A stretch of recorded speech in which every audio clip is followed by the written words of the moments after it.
National news updates చూస్తే Britain తదుపరి ప్రధానమంత్రిగా లిజ్ ట్రస్ ఎంపికయ్యారు. గత 2 నెలల నుంచి కొనసాగుతున్న సస్పెన్స్కు ఎట్టకేలకు తెరపడింది.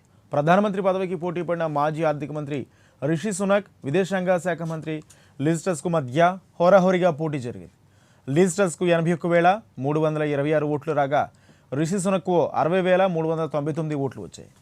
జూలై నెలలో బోరిస్ జాన్సన్ రాజీనామాతో ప్రధానమంత్రి పదవికి జరిగిన పోటీలో లిజ్ ట్రస్కు స్పష్టమైన మెజారిటీ లభించింది.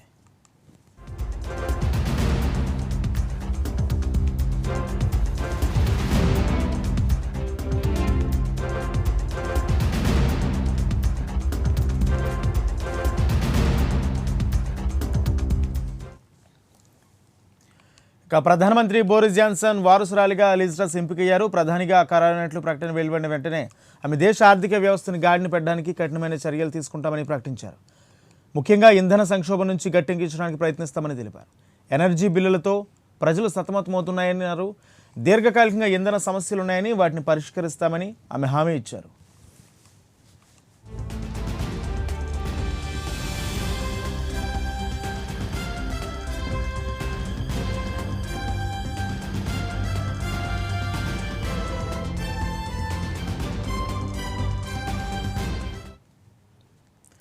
నలభై ఏడేళ్ల లిజ్ ట్రస్కు బ్రిటన్ 3వ మహిళా ప్రధానమంత్రిగా బాధ్యతలు చేపట్టనున్నారు. థెరిసా మే, మార్గరెట్ థాచర్ తర్వాత బ్రిటన్ ప్రధానమంత్రిగా లిజ్ ట్రస్ బాధ్యతలు స్వీకరించున్నారు. ఇదిలా ఉండగా బోరిస్ జాన్సన్పై పెద్ద ఎత్తున విమర్శలు వెల్లువెత్తడంతో ఆయన బలవంతంగా రాజీనామా చేయాల్సి వచ్చింది. ముందుగా ఆయన మంత్రివర్గంలో రిషి సునక్ రాజీనామా చేయడంతో వరుసపెట్టి ఆయన మంత్రివర్గ సహచరులు రాజీనామా చేయడంతో గత్యంతరం లేని పరిస్థితిలో బోరిస్ జాన్సన్ రాజీనామా చేయాల్సిన పరిస్థితి వచ్చింది.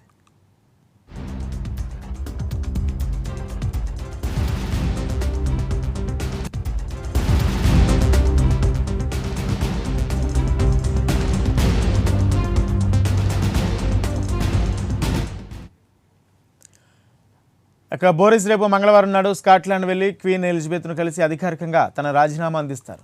బోరిస్తో వెంట ట్రస్ కూడా వెళ్లి క్వీన్ను కలుస్తారు. కొత్తగా ప్రభుత్వం ఏర్పాటు చేయాలని క్వీన్ ఆమెకు కోరుతారు. 2015 ఎన్నికల తర్వాత లిజ్ ట్రస్ కన్జర్వేటివ్ పార్టీ తరపున 4వ ప్రధానమంత్రి అవుతారు.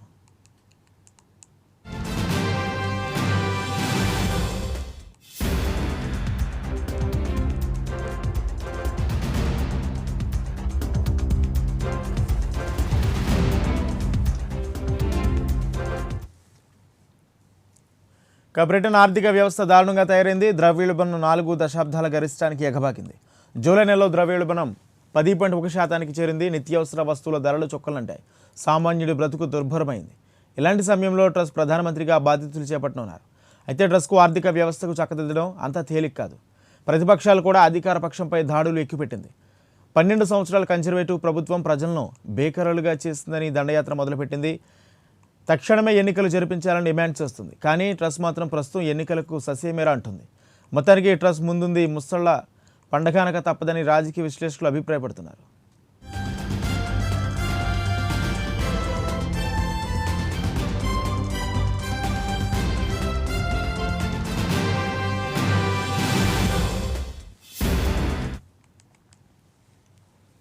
జార్ఖండ్ ముఖ్యమంత్రిగా హేమంత్ సోరెన్ అసెంబ్లీలో బలపరీక్ష నెగ్గారు. 81 మంది సభ్యులు గల అసెంబ్లీలో 48 మంది సభ్యులు సోరెన్ ప్రభుత్వానికి అనుకూలంగా ఓటు వేశారు.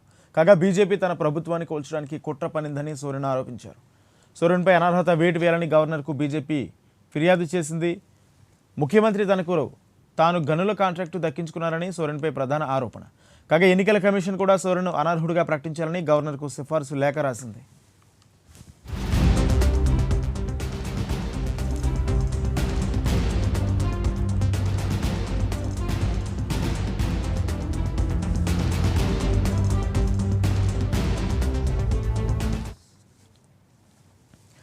ఇదిలా ఉండగా బీజేపీ నాయకుడు నీల్కంఠ్ ముండా సోరెన్పై తీవ్ర స్థాయిలో ధ్వజమెత్తారు. రాష్ట్ర ప్రభుత్వం భయపడుతుందని జార్ఖండ్ ప్రజలు భావిస్తున్నారని అన్నారు.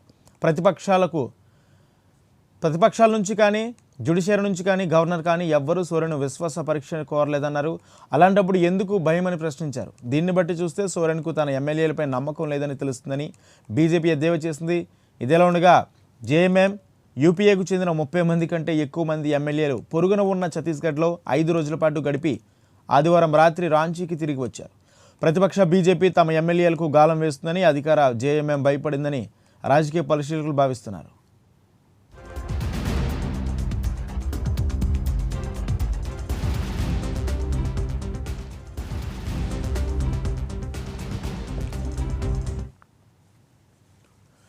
ఢిల్లీ డిప్యూటీ సీఎం మనీష్ సిసోడియా నరేంద్ర మోదీ ప్రభుత్వంపై సంచలనాత్మక విమర్శలు గుప్పించారు. తనను తప్పుడు కేసులు ఇరికించాలని సిబిఐ అధికారిపై తీవ్రస్థాయిలో ఒత్తిడి తెచ్చారని, ఈ ఒత్తిడిని తట్టుకోలేక ఆ సిబిఐ అధికారి ఆత్మహత్య చేసుకున్నాడని సిసోడియా పేర్కొన్నారు. అధికారులపై తీవ్రస్థాయిలో ఒత్తిడి తీసుకువచ్చిన వారు ఆత్మహత్య చేసుకునేలా ఎందుకు పురికొల్పుతున్నారని ప్రధాని నిలదీశారు సిసోడియా.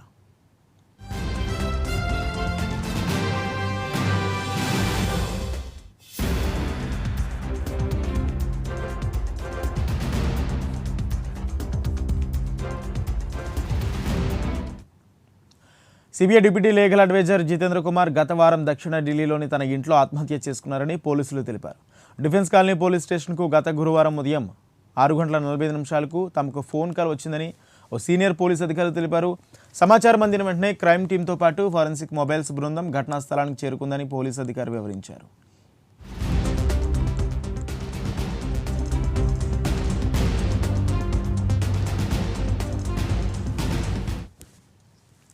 ఇదిలా ఉండగా గత నెలలో సిబిఐ ఢిల్లీలోని సిసోడియా నివాసంలో సోదాలు జరిపింది. గత ఏడాది నవంబర్లో జరిగిన ఢిల్లీ ఎక్సైజ్ పాలసీలో పెద్ద ఎత్తున అవకతవకలు జరిగాయని సిసోడియాపై ఎఫ్ఐఆర్ నమోదైన తర్వాత విచారణ మొదలైంది. అయితే సిసోడియా ఇంట్లో పాటు బ్యాంక్ లాకర్ను కూడా తెరిచి చూశారు సిబిఐ అధికారులు. వారికి ఏమీ లభ్యం కాలేదని సిసోడియా చెబుతున్నారు.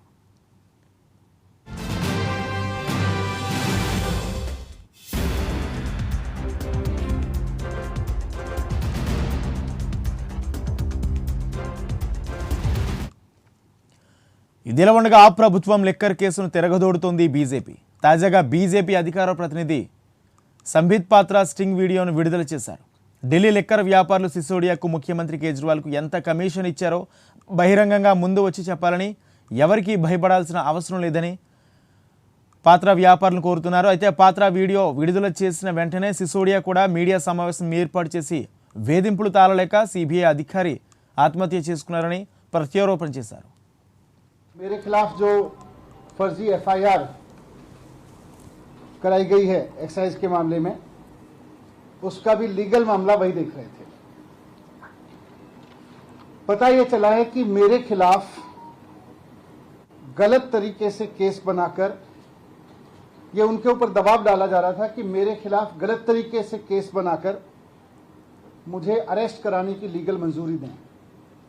उनके ऊपर जिन अधिकारी ने, सीबीआई के जिस अधिकारी ने सुसाइड किया है, उनके ऊपर गलत तरीके से दबाव बनाया जा रहा था कि मेरे खिलाफ, ये बहुत दुखद घटना है कि सीबीआई के एक अधिकारी को, जिसको दिख रहा था कि पूरा का पूरा मामला फर्जी है, उसके ऊपर इतना दबाव बनाया गया गलत काम करने के लिए कि उसको आत्महत्या करने पर मजबूर होना पड़ा.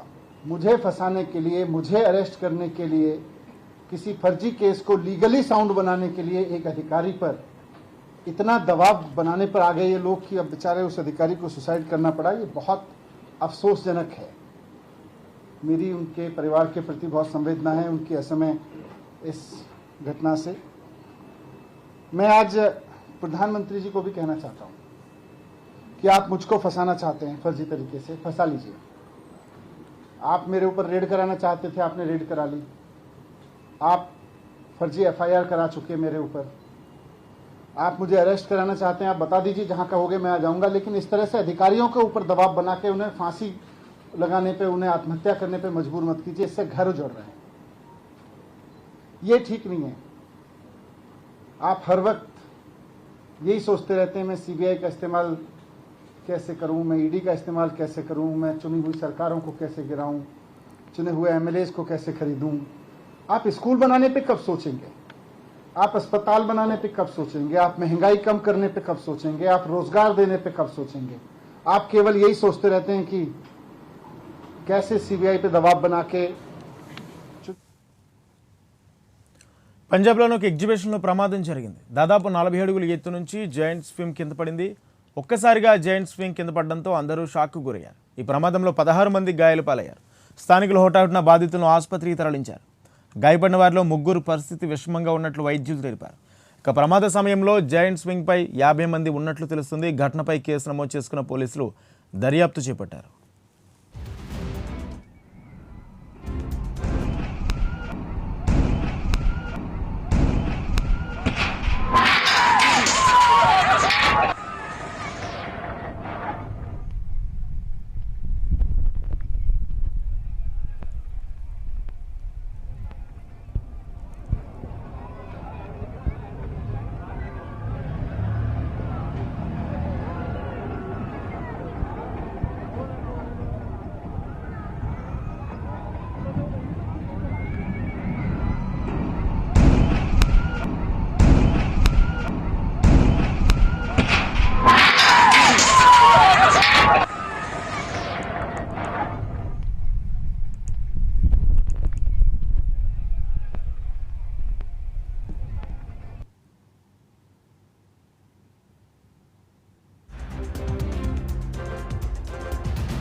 సైరస్ మిస్త్రీ అకాల మరణం దేశ ప్రజలను దిగ్భ్రాంతికి గురిచేసింది. సైరస్ మిస్త్రీ మృతితో పల్లంజీ గ్రూప్ మరోసారి వెలుగులోకి వచ్చింది. 2012లో మిస్త్రీని టాటా గ్రూప్ చైర్మన్గా నియమించారు. అటు తర్వాత రతన్ టాటాకు మిస్త్రీకి మధ్య విభేదాలు తలెత్తడంతో సైరస్ను బలవంతంగా బోర్డు నుంచి తప్పించడం జరిగిపోయింది. అప్పటి నుంచి న్యాయ పోరాటం చేసిన సైరస్ మిస్త్రీ నిన్న కారు ప్రమాదంలో దుర్మరణం చెందడం భారత కార్పొరేట్ రంగానికి తీరని లోటుగా చెప్పుకోవచ్చు.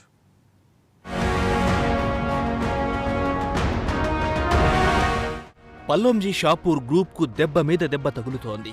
ఆదివారం నాడు అహ్మదాబాద్ నుంచి ముంబైకి తిరిగి ప్రయాణమవుతుండగా మిస్త్రీ ప్రయాణిస్తున్న బెంజ్ కార్ డివైడర్ను గుద్దుకొని దుర్మరణం పాలయ్యాడు. వెనుక సీటులో ఉన్న సైరస్ సీటు బెల్ట్ పెట్టుకోలేదని ప్రత్యక్ష సాక్షులు చెబుతున్నారు. అయితే పల్లంజీ షాపూర్ గ్రూప్లో విషాదం విషయానికొస్తే సైరస్ మిస్త్రీ తండ్రి పల్లంజీ మిస్త్రీ ఈ ఏడాది జూన్ 28న మృతి చెందారు. ప్రస్తుతం ఆయన కుమారుడు సైరస్ మిస్త్రీ మృతి చెందడంతో దేశంలో అతిపెద్ద కార్పొరేట్ గ్రూప్ బాధ్యతలు ఆయన సోదరుడు షాపూర్ మిస్త్రీ మీద పడుతోంది. 157 ఏళ్ల అతి పురాతన చరిత్ర కలిగిన మల్టీ బిలియన్ డాలర్ల ఎస్పీ గ్రూప్ తిరిగి తెరపైకొచ్చింది.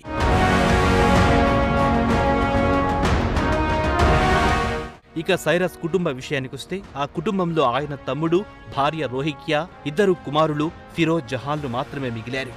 2012లో సైరస్ మిస్త్రీని టాటా గ్రూప్ చైర్మన్గా నియమించారు. అప్పుడు షాపూర్ మిస్త్రీకి ఎస్పీ గ్రూప్ బాధ్యతలు అప్పగించారు. ఇదిలా ఉండగా 2019లో షాపూర్ కుమారులను ఎస్పీ గ్రూప్ బోర్డులోకి తీసుకున్నారు.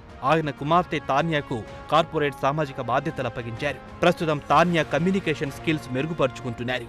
వాటాదారులతో తరచూ సమావేశమవుతూ కంపెనీని ముందుకు తీసుకెళ్తున్నారు.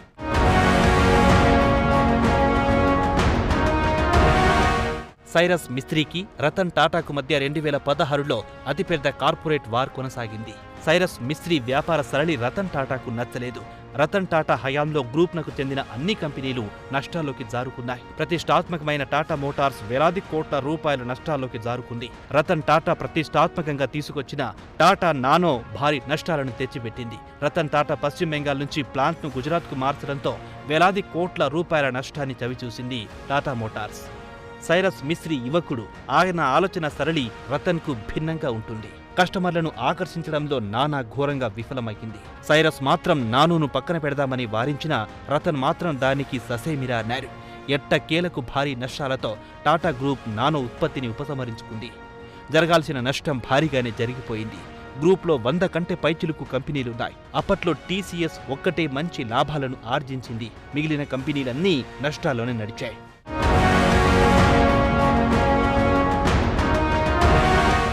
రతన్ టాటా టాటా సన్స్ గ్రూప్ చైర్మన్గా ఉన్నప్పుడు టేకోవర్ కింగ్గా పేరు తెచ్చుకున్నారు. యూరోప్లో chorus steel, jaguar and land rover market ధర కంటే ఎక్కువగా చెల్లించి కొనుగోలు చేశారనే వాదన కూడా అప్పుడు వినిపించింది. ఈ 2 కంపెనీలు కూడా భారీ నష్టాల్లో కూరుకుపోయాయి. ఒకానొక సమయంలో టాటా గ్రూప్ పనైపోయిందనే టాక్ కూడా వచ్చింది.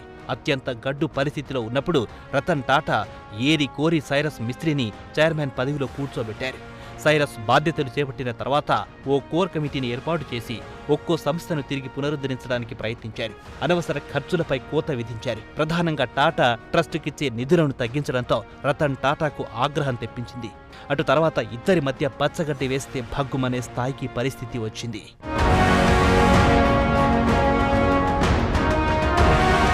టాటా సన్స్ గ్రూప్లో సైరస్ మిస్త్రీ తండ్రి పల్లంజీ మిస్త్రీకి అత్యధిక వాటా ఉంది. సుమారు 18.5%తో అతిపెద్ద షేర్ హోల్డర్గా నిలిచారు. ఇక సైరస్ను ఇంటికి పంపే కార్యక్రమానికి రతన్ టాటా శ్రీకారం చుట్టి బోర్డులోని డైరెక్టర్లను తన వైపు తిప్పుకొని అవమానకరంగా ఇంటికి పంపించారు. సైరస్కు మద్దతుగా కేవలం బాంబే డయింగ్ చైర్మన్ నస్లీ వాడియా ఒక్కరు మాత్రమే నిలిచారు. తనను చైర్మన్ పదవి నుంచి తొలగించిన వెంటనే మిస్త్రీ పలు కోర్టులను ఆశ్రయించారు. పలుమార్లు మిస్త్రీకి అనుకూలంగా తీర్పు రావడం కూడా జరిగింది.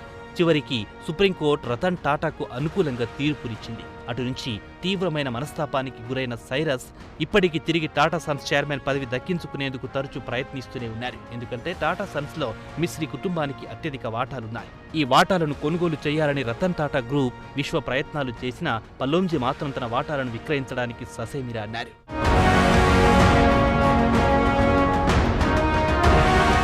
సైరస్ మిస్త్రీని 2012లో టాటా చైర్మన్గా నియమించారు. అయితే అంతకు ముందు టాటా సన్స్ చైర్మన్ కోసం ప్రపంచవ్యాప్తంగా రతన్ టాటా వారసుడి కోసం గాలింపు చేపట్టారు. సుమారు ఏడాది పైన జరిగిన తంతు తర్వాత సైరస్ మిస్త్రీకి గ్రూప్ చైర్మన్గా అవకాశం లభించింది.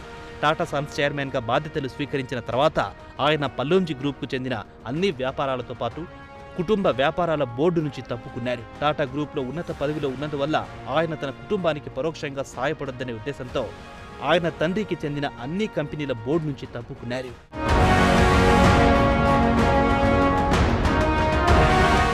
టాటా గ్రూప్తో సైరస్కు ఎన్నో భేదాభిప్రాయాలున్నా సైరస్ పనిచేసిన 4.5 సంవత్సరాలు టాటా గ్రూప్ చరిత్రలో స్వర్ణయుగమని చెప్పుకోవచ్చు. మిస్త్రీ నాయకత్వంలో టాటా గ్రూప్ నికర విలువ సుమారు $100 బిలియన్ దాటిపోయిందని ప్రముఖ వార్తా సంస్థ పీటీఐ కూడా వెల్లడించింది. భారత కార్పొరేట్ ఒక యువ పారిశ్రామికవేత్తను కోల్పోవడం నిజంగా విషాదం. Rest in peace mister Cyrus.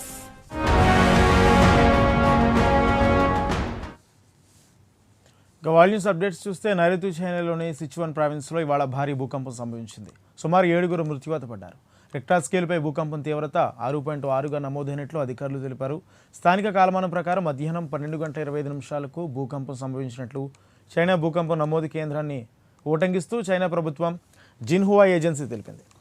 Sichuan రాజధాని చెంగ్డూకి నైరుతి దిక్కున 10 కిలోమీటర్ల లోతులో భూకంపం కేంద్రం నమోదైనట్లు తెలిపింది.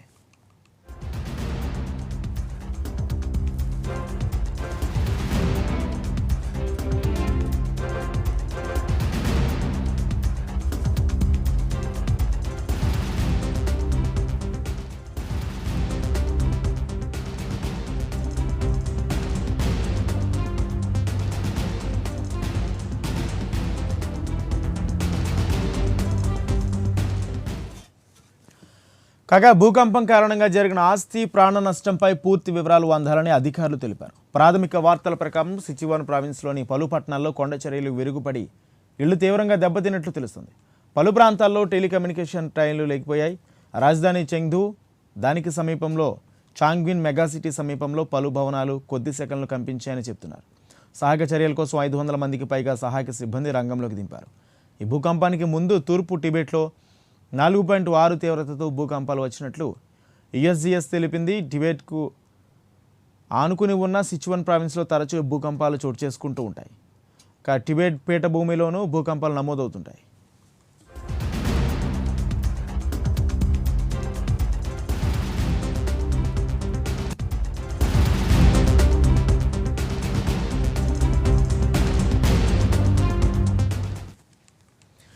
ఇదిలా ఉండగా చెంగ్డూ ప్రాంతంలో కరోనా వైరస్ వల్ల లాక్డౌన్ ఆదివారం పొడిగించారు. ప్రస్తుతం ఈ ప్రాంతంలో వందలాది కోవిడ్ కేసులు నమోదవుతున్నాయి. ఈ ప్రాంతంలో ఏడాది ఎండలు విపరీతంగా కాశాయి.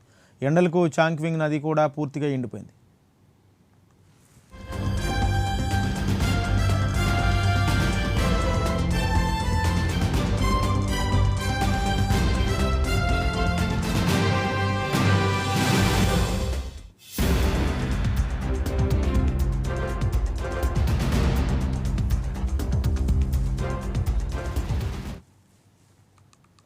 ఆఫ్ఘనిస్తాన్లో భారీ పేలుడు సంభవించింది. కాబూల్లో రష్యా ఎంబసీ దగ్గర ఆత్మహత్య దాడి జరిగింది. 2 దౌత్యవేత్తలతో పాటు 20 మంది మృతి చెందారు.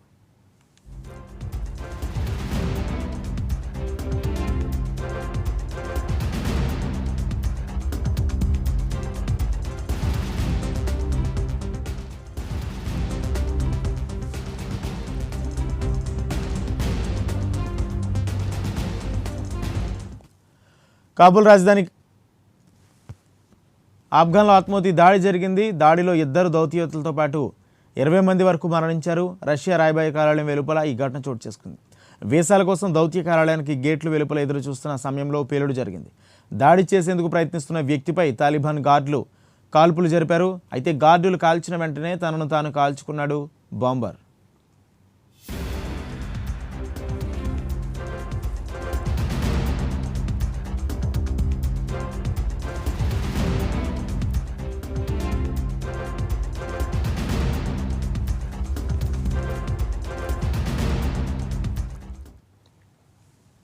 కెనడాలో 2 దుండగులు కత్తులతో రెచ్చిపోయారు. సాంప్రదాయ తెగలు నివసించే ప్రాంతాలే లక్ష్యంగా విచక్షణారహితంగా దాడులకు తెగబడ్డారు. కనిపించిన వారినల్లా పొడుచుకుంటూ వెళ్లారు. మొత్తం 2 ప్రాంతాల్లో 13 చోట్ల విధ్వంసం సృష్టించారు. ఈ మారణకాండలో 10 మంది ప్రాణాలు కోల్పోయారు. మరో 15 మంది తీవ్రంగా గాయపడ్డారు. కెనడా చరిత్రలో ఇప్పటి వరకు ఇలాంటి దారుణ ఘటన జరగలేదు. అమెరికాలో మాత్రమే తరచూ మాస్ షూటింగ్లు, హత్యలు జరుగుతుంటాయి. ఈ ఘటనపై కెనడా ప్రధాని ట్రూడో తీవ్ర విచారం వ్యక్తం చేశారు. తన హృదయం మొక్కలైందని పేర్కొన్నారు. బాధిత కుటుంబాలకు ప్రగాఢ సానుభూతి తెలిపారు.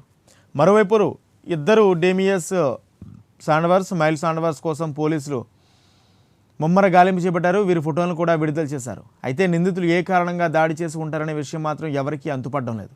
మృతులంతా జేమ్స్ స్మిత్, క్రీనేషన్, వెల్డన్ గ్రామానికి చెందినవారని పోలీసులు తెలిపారు. జేమ్స్ స్మిత్ క్రీనేషన్లో 3,400 మంది మాత్రమే నివసిస్తారు. వ్యవసాయం, వేట, చేపలు పడ్డమే వీరి వృత్తి. ఇక వెల్డన్లో కేవలం 200 మాత్రమే జీవిస్తారు. ఈ ప్రాంతంలో ఎవరినో లక్ష్యంగా చేసుకుని దుండగులు ఈ కిరాతక చర్యకు పాల్పడి ఉంటారని పోలీసులు అనుమానిస్తున్నారు. ప్రస్తుతం దీనిపై మరిన్ని వివరాలు వెల్లడించలేమని పోలీసులు చెబుతున్నారు.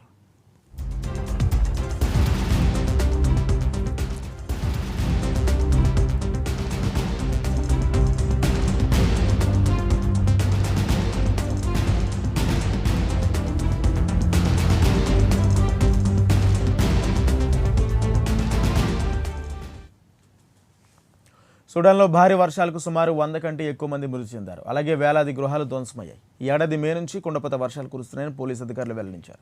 సాధారణంగా సుడాన్లో మే నుంచి అక్టోబర్ వరకు వర్షాకాలం. ప్రతి ఏడాది సుడాన్లో వర్షాకాలంలో భారీ వర్షాలు ఏర్పడుతుంటాయి. అలాగే ఆస్తుల ధ్వంసం కావడం, రోడ్లతో పాటు పంటలు ధ్వంసం అవుతుండడం సర్వసాధారణమే. భారీ వర్షాలకు దేశంలోని 6 రాష్ట్రాల్లో సుడాన్ స్టేట్ ఆఫ్ ఎమర్జెన్సీ విధించింది.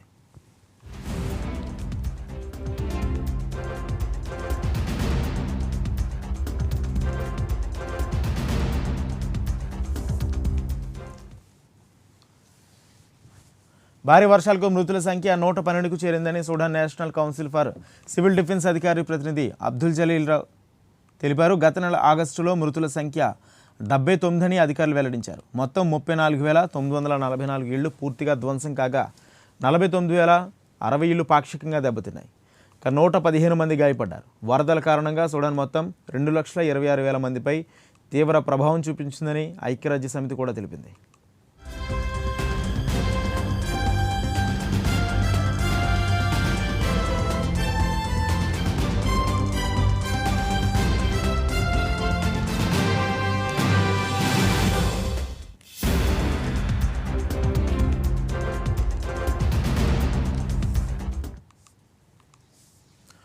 సుమారు 3 కోట్ల రూపాయల విలువైన ఖరీదైన కారు బెంట్లీ దాన్ని బ్రిటన్లో మాయం చేసిన దొంగలు పాకిస్తాన్లో అమ్మేశారు. అయితే అధునాతన సాంకేతిక పరిజ్ఞానంతో దాని జాడను బ్రిటన్ అధికారులు కనుగొన్నారు. 3 లక్షల కంటే ఎక్కువ విలువ చేసే లగ్జరీ కారు వారాల క్రితం లండన్లో చోరీకి గురైంది. ఎట్టకేలకు దాని జాడను బ్రిటన్ నేషనల్ క్రైమ్ ఏజెన్సీ పాకిస్తాన్లో కనుగొంది. బ్రిటన్ అధికారులు అందించిన సమాచారంతో రంగంలోకి దిగిన Karachi collectorate of customs enforcement అధికారులు సంపన్నులుండే డిహెచ్ఏ ప్రాంతంలో కారు దాచిన విషయం తెలుసుకున్నారు. ఓ ఖరీదైన భవంతి ప్రాంగణంలో చేసిన సోదాల్లో కారు దొరికింది. అయితే పాకిస్తాన్ రిజిస్ట్రేషన్ నంబర్ ప్లేట్తో యజమాని అది పాక్ వాహనమని వాదించే ప్రయత్నం చేశాడు. అయితే బ్రిటన్ అధికారులు ఇచ్చిన చాసిస్ నెంబర్ వివరాలు ఈ కారుతో సరిపోయాయి. ఇక సరైన వాహన పత్రాలు ఇవ్వడంతో యజమాని విఫలమవడంతో అధికారులు కారును సీజ్ చేశారు.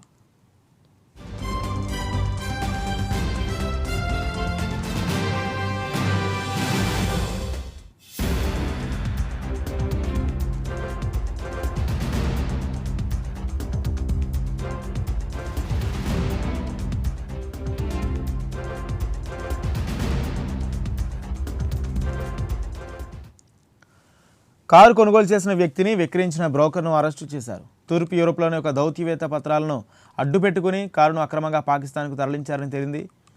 అయితే బ్రెంట్లీ కారులో ట్రేసింగ్ ట్రాకర్ను దొంగలు స్విచ్ ఆఫ్ చేయడం మర్చిపోయారని, అందుకే ఆధునిక ట్రాకింగ్ వ్యవస్థ ద్వారా జాడ ఎక్కడుందో కనిపెట్టారని పాకిస్తాన్ మీడియాలో కథనాలు వెలువడ్డాయి. ఖరీదైన వాహనాన్ని అక్రమంగా పాక్కు తీసుకురావడంతో పాకిస్తాన్ 30 కోట్ల పాక్ రూపాయల పన్నును కోల్పోయింది.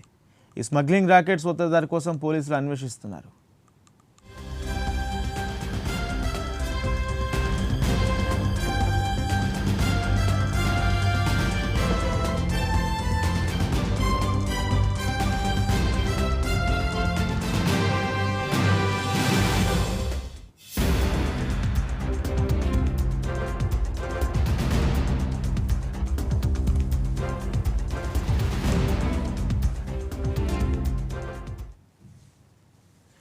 ఈ రోజులో ప్రతి ఒక్కరూ ఫిట్నెస్కు అధిక ప్రాధాన్యం ఇస్తున్నారు. ఆడగ మగ అన్న తేడా లేకుండా జిమ్కు వెళ్తుంటారు. అలాగే అమెరికాలోని ఓహియోలో ఓ మహిళ 24 గంటల పాటు నడిచే ఒక జిమ్ను తెల్లవారుజామున 3 గంటలకు వెళ్ళింది.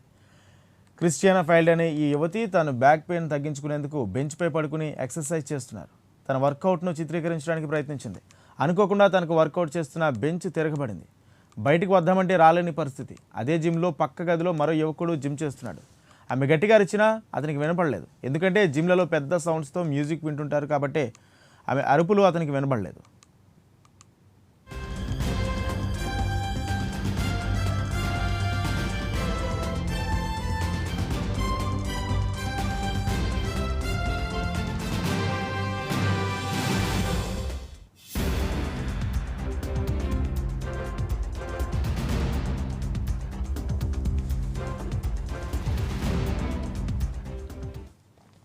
రివర్స్లో పడిపోయిన యువతిని సుమారు 6 నిమిషాల తర్వాత టక్కున ఒక ఐడియా వచ్చింది. వెంటనే తన స్మార్ట్ వాచ్ ద్వారా ఎమర్జెన్సీ సర్వీస్ 911కు సహాయం కోసం కాల్ చేసింది. కొన్ని నిమిషాల తర్వాత అధికారులు వచ్చి ఆమెను రక్షించారు. ఫిట్నెస్ పీక్స్ అయిన యువతికి ఎలాంటి గాయాలు కాకపోవడంతో అందరూ ఊపిరి పీల్చుకున్నారు. సో తెల్లవారుజామున 3 గంటలకు జిమ్కి వెళ్ళాలనుకుంటే 1కి 2 సార్లు ఆలోచించుకోండి అని సలహా ఇస్తున్నారు నెటిజన్లు.